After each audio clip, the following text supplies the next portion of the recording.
Hello, welcome back to eMerge, the health podcast for busy, high-performing women. I'm your host, Dr. Alex Swenson Ridley, and today I am joined by Dr. Jessie Hehmeyer, who is joining us all the way from Switzerland, which I find really cool.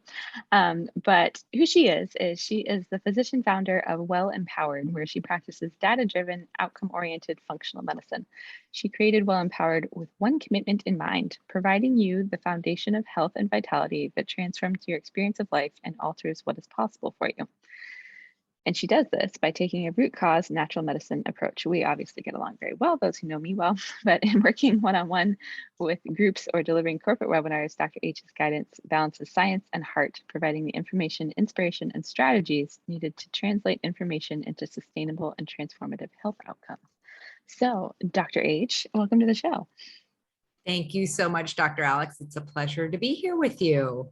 Yeah, I'm excited to have you. So there's a lot to dive into this because I'm actually really curious, just in my own journey, what, and I want to get to some of your story too, but before we even do that, what do you mean by data-driven functional medicine? What is the data that we're looking at? So the data, it's quite a number of different things. So it is labs, right? The data we get from labs, the numbers we get from labs, and how that helps us understand how someone's body is functioning or not. So that's one piece of the data puzzle. The other pieces of the data puzzle include maybe a little bit more information than what we traditionally think of as quote unquote data, right? Like, lab numbers. So the information would be the person in front of me. I spend a long time understanding where their health is, where it's been, their family health history, where we're committed to going. So all of that information. And I also give a lot of attention to how the person in front of me works as a human being and how they work in navigating changes, right? So it's taking all of this information that I am calling data, right? But taking it to create the path forward so that over time, the person in front of me does ultimately find themselves fulfilling on their intention for their health and their life. Awesome. And so important. And I think, I will dig into a little bit of like how you got into doing this as well. But I have found, especially for myself, we're so disconnected, and having that data and really being able to have some, because a lot of times it takes objectivity too, to look back at, here's all the things that have happened in your life, or even, intergenerationally. I've started to become really curious about kind of, intergenerational trauma and stuff like that. That has gotten you to the point that you're at. And so, recognizing that and then using it to make an informed path forward is very cool and very necessary, we'll say, in the world. Yeah. And I'm curious because when we were talking before the show, we both are previously chiropractors. So I'm just curious how you got into this road of approaching people's health and kind of what you brought you to what you're doing today.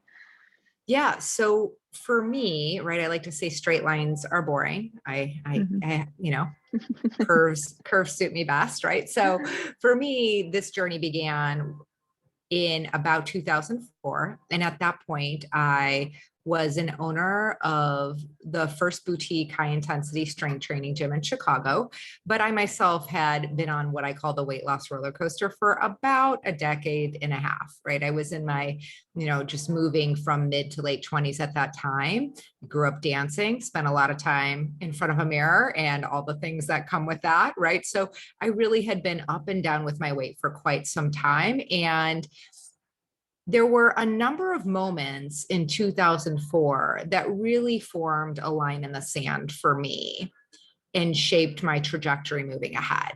For me, one of those moments was, I remember I was standing in my kitchen in Lincoln Park and standing there with my car keys in one hand, and then in my other hand, a slightly sludge-filled glass. And as I was standing there with these two things in my hands, I heard this noise, and it was kind of like, and yes, that was my stomach growling. And My stomach was growling because that slightly sludge-filled glass held the remnants of the master cleanse, right? Some of your listeners, or maybe you yourself at one point, have dabbled in the master cleanse. I think there was like some lemon and cayenne pepper and maybe a little bit of maple syrup. I don't know, And that's but like I it was, for days. yeah. Right. Yeah. So I had done this master cleanse for 3 days and I was starving. So my keys were in my hand because I was getting ready to get in my car and go to get a McFlurry, because naturally that's what one does when they're very, very hungry. Yeah. Right. And I really got, in that moment, I got how broken the inherited approach was to weight. Right. And I really got this all or nothing approach. It wasn't just that it wasn't working. It definitely wasn't working, but it was really interfering with me being who I was committed to being in the world, right? Continually riding that weight loss roller coaster, which was the result of that all or nothing approach. And I'll say one more thing, that all or nothing approach is definitely grounded in deprivation and self-aggression. And that just doesn't work, right? So, seeing what it was costing me, it was costing me being who I was committed to being in the world and contributing in a way that I wanted to contribute in the world and really connecting meaningfully with people. I really just quit it at that point, right? I quit it and I committed to what I call mastering your middle ground. And I didn't know how I would master my middle ground, but I did know I was going to do it. So from there, it really became a journey of what I would call collaborating with the universe and taking a how can I approach. And as I journeyed and over time mastered my middle ground, I really got the heart of my commitment was in mastering it so that I could be of service to others, which led me to getting my degree as a chiropractor, my master's of science in nutrition and functional medicine, and becoming an IFM certified practitioner. Now, I never actually used the physical medicine part of chiropractic care, right? I know it becomes a little confusing. People say, oh, you're a chiropractor, my neck hurts. And then I say, I'm so sorry to hear that. I've got someone great who will take care of you, right? But that's not me, right? And so, that schooling really gave me the foundation of science I need to understand and also order the labs that I order and put them to good use in service of the people who I work with. Awesome. So there's a lot of things I want to unpack actually what you just shared. The first is just for mainly amusement's sake for our listeners. I had a friend when I was in chiropractic school. He was a nutrition major and he's also a marathon runner. I was as well at the time. That's how we met. But he really did not like the master cleanse to the point that he took it upon himself to prove that it was really bad for you. And so I think it's awful. Yeah, oh, terribly. So he used himself as a guinea pig, and I think he made it like 5 days, and like he was jaundiced, his eyes were yellow, like his liver was shutting down. And so we wrote up like his case study for the school paper because I was the chief content editor, and I was just like, yeah, this is so wrong. But it brings up a point of, especially in the world of weight loss and in how we look, and I talk about this a lot on the show, it's very much become like we have to, destroy ourselves to achieve something. And that, like, no, we have to stop doing that, lady. There is no power in that. We are, keeping ourselves stuck playing small, and it's a lot of the reason it doesn't work, deprivation diets and pushing yourself to work out more and restriction and all of that. And I say this within the caveat of, I have a process that women have followed, myself included, to lose weight, but I have shifted my focus so much more to going within and learning about yourself and your relationship with food in that process, and really finding freedom on the other side, and not, I have to, like, I can't ever eat this again kind of thing, right? Like, absolutely. Yeah. No, So totally I love that music to my ears. we're on the same page with that. So very cool, very, very inspiring. And so, for women listening, like, what are the things that you look for, or that, your patients and clients are coming to you with? Like, how do you know that you're at a point where approaching things differently. Yeah. Well, so time. fundamentally speaking, so approaching things differently first of all, when I meet with someone, first we start with a complimentary 30-minute consultation because I want it to genuinely feel like the right fit for both of us. Right. And to me, the right fit simply means you feel we can get outcomes that you're seeking working together. And so too do I. Right. And that requires some dialogue, understanding each other, asking questions, things like that. But once we do hit the ground running, similar to what you're saying, yes, before I start giving people information about, like educating them on what their labs say or next steps nutritionally or in movement or supplements or anything like that, where we really start is by getting very clear on your intention for your health and your life. And I call this creating your vision of vitality.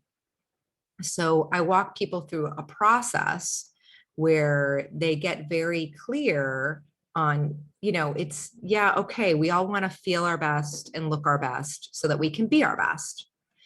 But most people are talking about the number on the scale when really, if the number on the scale were so compelling, it would already be handled. It's not that compelling, right? Mm-hmm. But what is compelling is what becomes available when this area of life is just handled, right? The headspace you can give to why you're here, simply put, right? I promise no one has been put on this planet Earth to struggle with their weight. Like that is not like what your life is supposed to be about. I no problem that it's maybe a big part of your life right now, but like, let's draw a line in the sand. Let's go beyond that because I know, and your life is intended to be a lot more than that. Right. And so when people get really clear on what would the future look like with this area of my life handled, the conversation really shifts. Right. To your point, it really becomes one of self-love, right? What are you going towards? And it really it's one of the foundations for dropping that old broken paradigm. Yeah, absolutely. And I find that, with my clients as well, like we tend to be attached to these things that's not really the thing. Like, there's something that the number that you think you need on the scale provides that is fully achievable without necessarily having to reach that number. Or, that being the thing. Like I went through quite a journey where speaking of weight loss, we'll stay on this topic because I know it's something that a lot of women struggle with, and especially those of our listeners in their 40s and 50s, like things change, right? And hormones are changing, and suddenly the stuff that maybe you need to do, a lot of it, that beat yourself up or kill yourself in the gym and starve yourself with a master cleanse kind of approach, all of that was based on men's physiology too, ladies, so let's just acknowledge that as well. And your friend proved that it doesn't even work for men's physiology either. Exactly. So, Yeah. So I completely lost my train. Oh, so I had put on like 50 pounds just overnight. It was like one morning I woke up and my pants didn't fit anymore, and I'm like, kind of buried my head in the sand for about 3 years because my experience of myself was different than what I saw in the mirror or in pictures. But I finally just like got really fed up with, okay, I'm done, done tolerating this. But all the things I tried for quite a while, they weren't working because what I needed to do was go inside and just love myself and love myself through food and love myself through how I moved. And I lost 30 of those pounds without movement, actually. Like it was all just through loving myself through food. yes. And that doesn't mean eating chocolate cake and all the things, but actually eating in a way that, energized me and gave my body permission to just start to let go.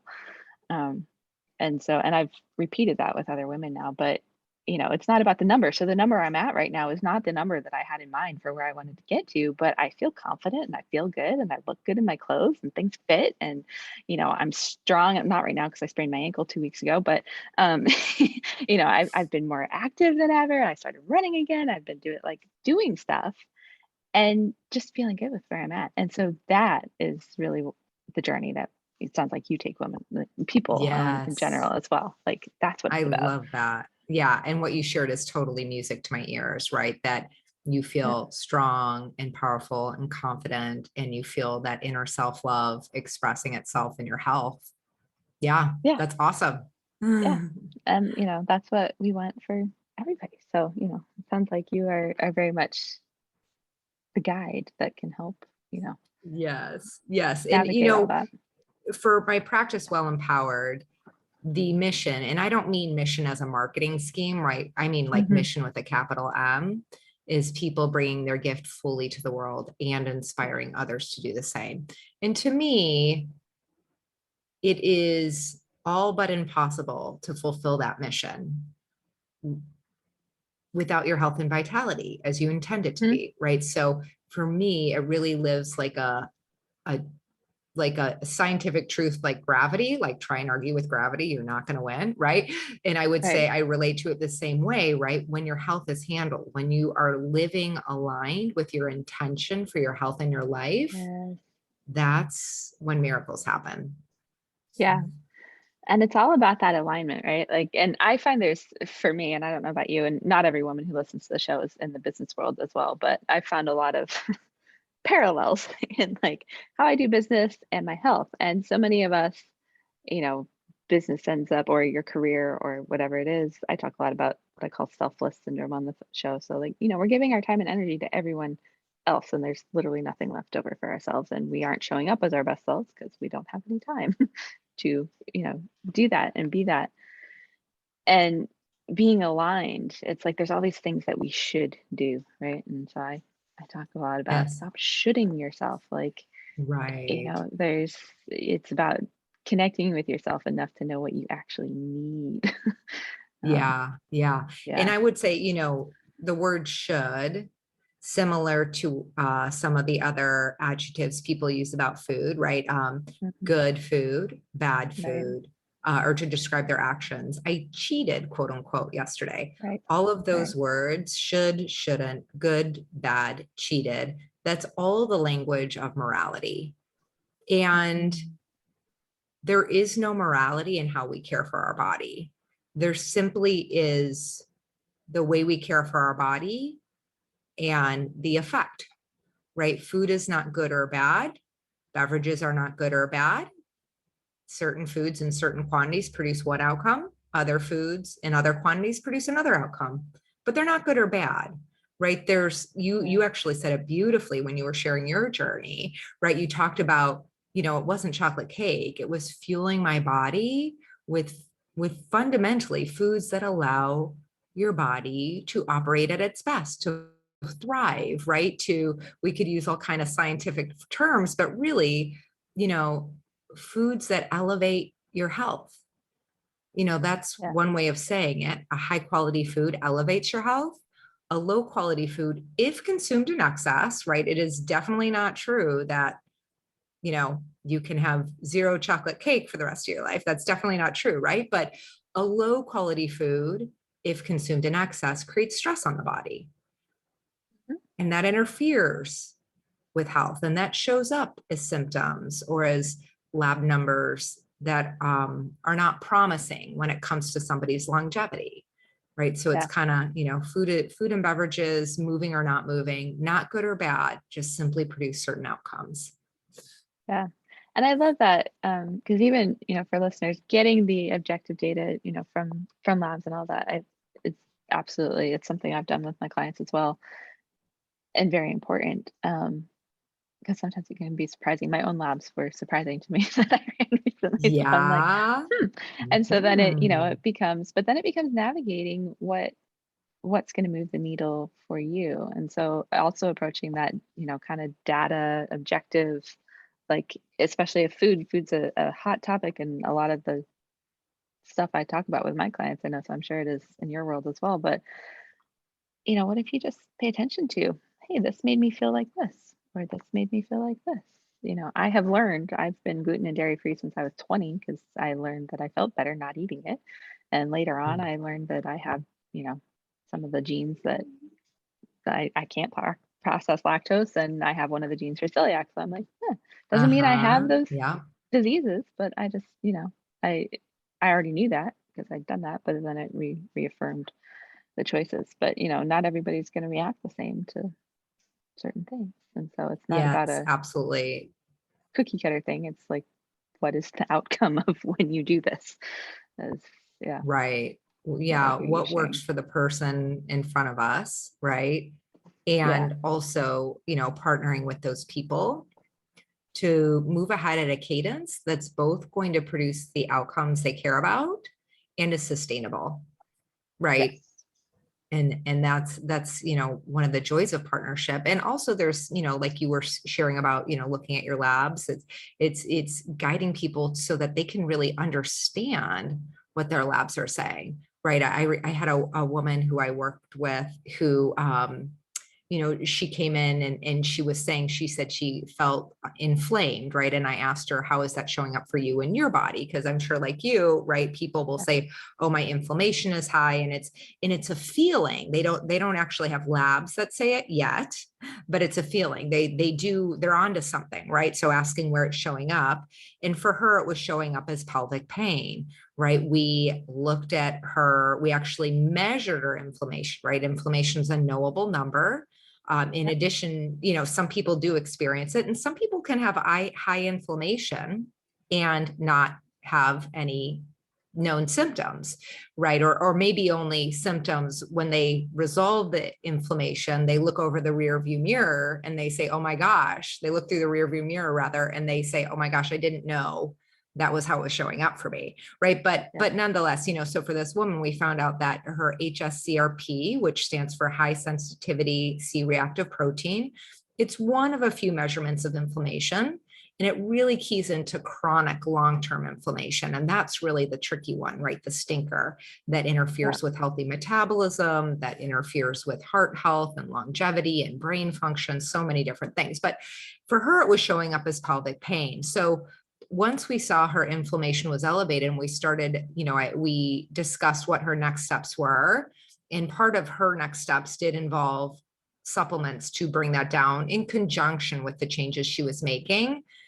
She said to me, historically, she had never been good at taking her supplements, but understanding what she was taking her supplements for, she really, got in a routine and of course made shifts in her lifestyle and nutrition as well, that ultimately when we circled back to test her inflammation again about 8 weeks later, it had been cut down to a third of where it was when we first measured it.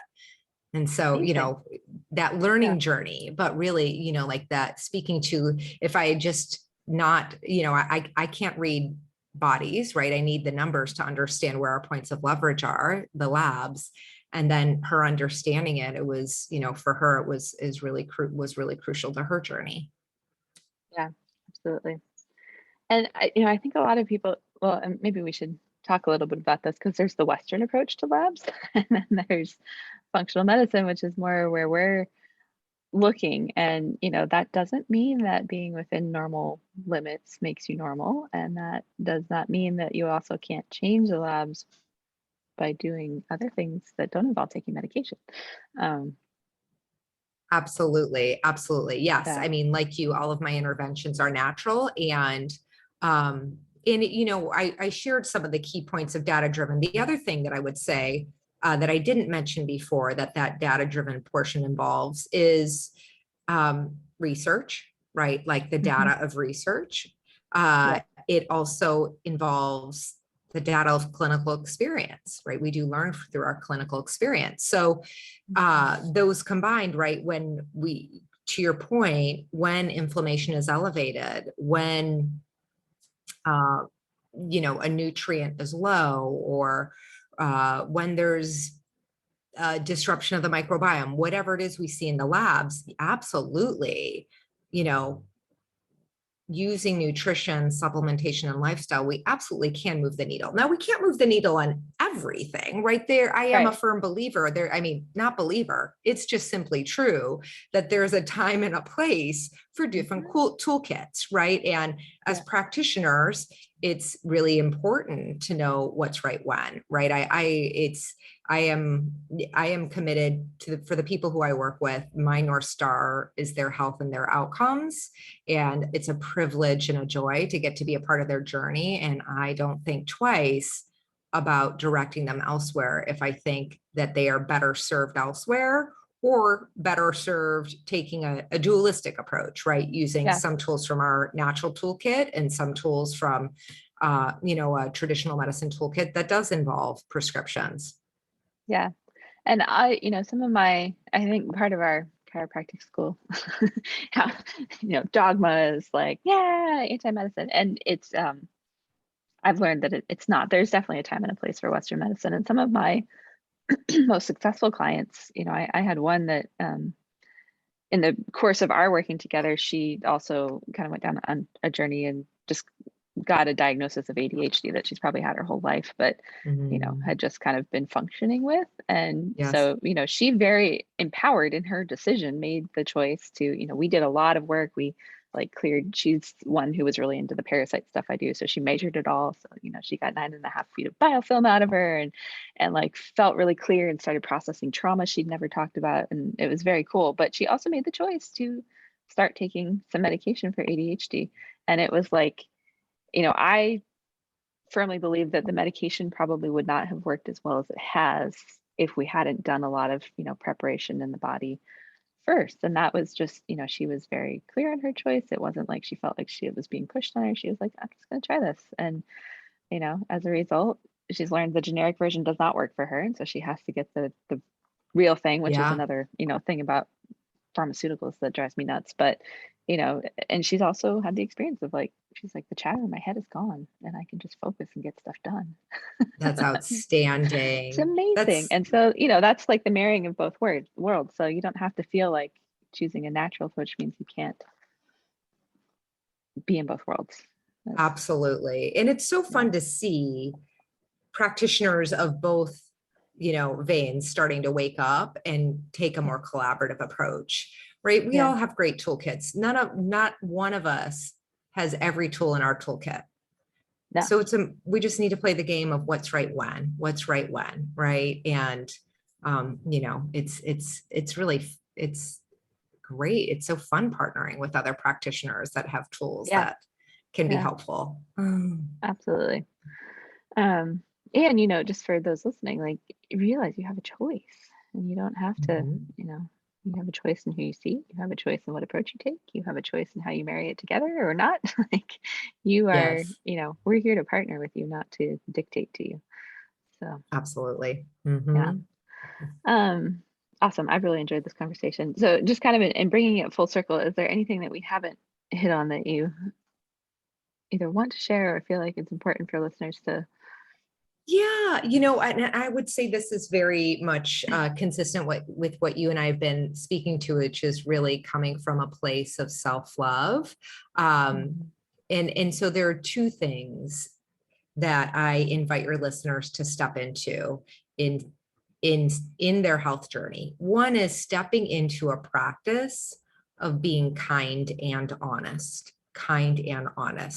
right? And like you shared a little bit earlier about your own journey, and there was a period where you didn't quite want to look at the scale maybe, or, kind of see how things were, right? And I can totally relate to that. I know that I was like that as well.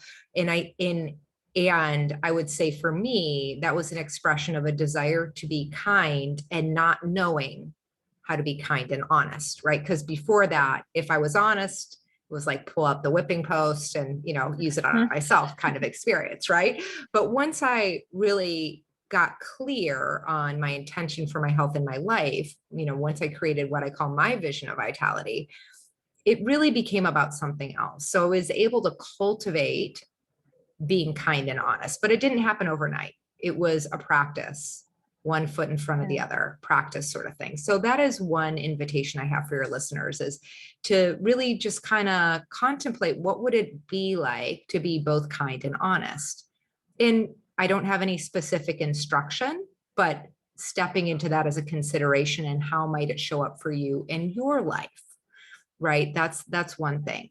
And then the second offering is leaning into your own wisdom, and in the week ahead, practicing what I call playing your best game, right? So as you move about your day, leaning into your wisdom and asking yourself, what is my best game right now? Right now. And that could be in the way of movement or meditation or how you're eating or drinking or how much you're sleeping. What is my best game right now? Let's say you have a meditation practice and you intend to meditate for 20 minutes and 15 minutes is eaten up by taking care of your kids or answering the last minute work email or whatever, and you have 5 minutes. Well, guess what? Your best game in that moment is meditating for 5 minutes, right? So giving up that all or nothing approach in that area and really just looking at it from, okay, what is my best game right now? And, have fun playing that game. Have fun playing your best game. Yeah, absolutely. I think it's so important, letting go of the expectations around what it's supposed to look like and Yes. just embracing what you got. And, Yeah.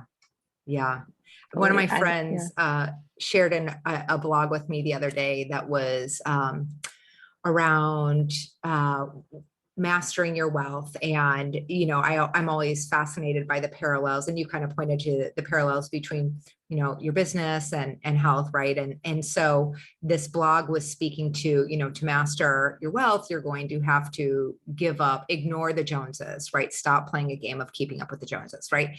Yep. And so same thing with your health, right? To fulfill your intention for your health in your life, you will need to master ignoring what other people are doing or not doing, right? Ignoring what other people are not doing. And then the other thing you'll need to master is ignoring what people have to say about what you're doing or not doing, right? And so both of those can be really powerful things to master. Yeah. Oh, I really like that. That applies to like any area. And this is, my big message is you shared kind of your mission with a capital M, and mine is for women to show up in their lives fully aligned and self-expressed and not afraid to be who we really are. Because most of us aren't doing that. Yeah. Love And in it. order to do Beautiful. that, we have to stop paying attention to what everyone else is doing and what they think about what we're doing. Yes, absolutely. Absolutely. So Courageous awesome. hearts. Yes. Huge. Yeah. So on that high note, how can women connect with you and find out more? And I know you have your website, Well Empowered, but is there? Exactly. Yeah. Wellempowered.com. People are welcome to schedule a complimentary 30-minute virtual consultation. I also have lots of free webinars on my website. So if people go to webinars, they can go down to past, find all kinds of stuff. And then on social media, Instagram, I'm Well Empowered. Facebook, I'm YOU, Well Empowered. And mostly I live on Instagram, but you'll find me in both places. Awesome. Well, I'll put links to all of that in the show notes. And I just appreciate you coming on and sharing and having good conversation, because that's what I live for on this thing. So yeah, it's been such a pleasure being with you, Alex. Thank you so much for having me on your show.